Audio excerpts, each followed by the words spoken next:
This is a growing and thriving city, and yet this is a department 1 year later that is understaffed, it's underpaid, and it raises the question, is this community underserved? We will address those issues as well here in the next hour. John and Cynthia, back to you. All right, thanks a lot, Ron.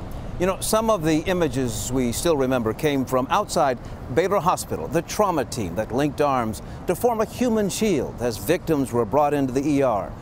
And the officers who stood there in salute, 2 of their brothers died there that night.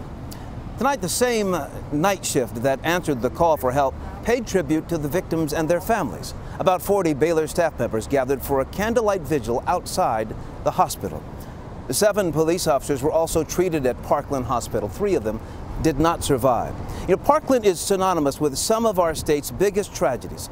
July 7th is no exception. Our Todd Unger was there that night. He revisited the doctors, the nurses, who did everything they could to save lives.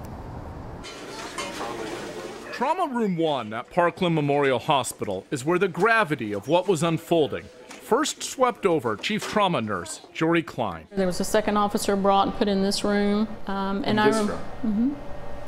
I remember my nurse or one of the managers coming out of this room, and the look on her face was fear. I've never seen fear on any of my staff's face before. It wasn't long before there was a 3rd, 4th, and eventually 7 Dallas police officers occupying trauma bays here. 3 of them wouldn't make it. The rifle that these individuals were shot with were designed to kill. They're not rifles that you use to, send a warning. The bullets are designed to go inside the human body and destroy. Dr. Brian Williams was the on-call trauma surgeon. So shortly before 9 o'clock, the pager started going off. He still thinks back to moving from patient to patient, overseeing life-saving efforts on all 7. Clearly this was something different because of the officers that were injured and the ones that were here. But I mean, in that moment, during this crisis phase, I was just hyper-focused on doing my job. 3.5 miles away, in the midst of chaos and ambush, was another Parkland doctor who also serves on the Dallas SWAT team. That night remains probably the most challenging night of my career. Dr. Alex Eastman first rushed into the unfolding scene downtown to coordinate casualties. He arrived at Parkland some 5.5 hours later with the hospital on lockdown and in disaster mode. What do you walk into here? You know, when I arrived, it was such an emotionally charged time here. There were hundreds of police officers lining the hallways. Soon, we saw those same men and women line up outside in what is an image forever attached to that night. Officers paying respect to their slain brothers as they're transported to the medical examiner. It's no secret Parkland has seen tragedy before. Think JFK, all those passengers from the Delta flights in the 80s, even men and women from the Branch Davidian standoff.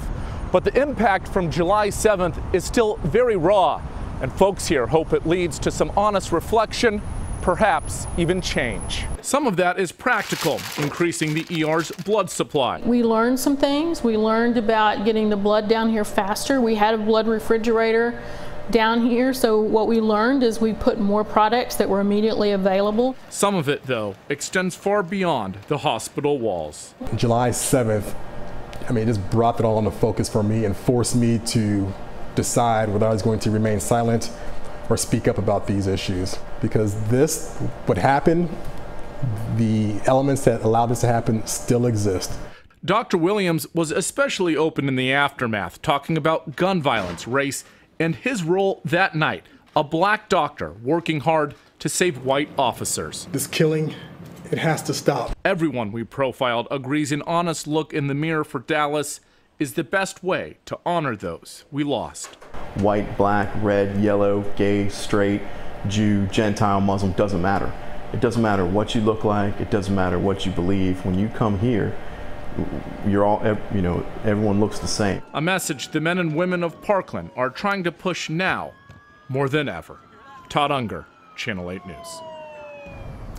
Our coverage continues tonight. We invite you to join us at 10:35 for our special 7-7 A City Moves Forward. We'll take a look back that night and how life has changed 1 year later. And we've also dedicated a special section on our website to July 7th. You can watch 7 powerful moments in the aftermath of the ambush now on WFAA.com and our WFAA app. As we head to break, a live look from our Victory Park Plaza. Artist Vicki Long has been working on this mural all evening for us, our city skyline with the blue ribbon and the names of the fallen officers. We'll be right back.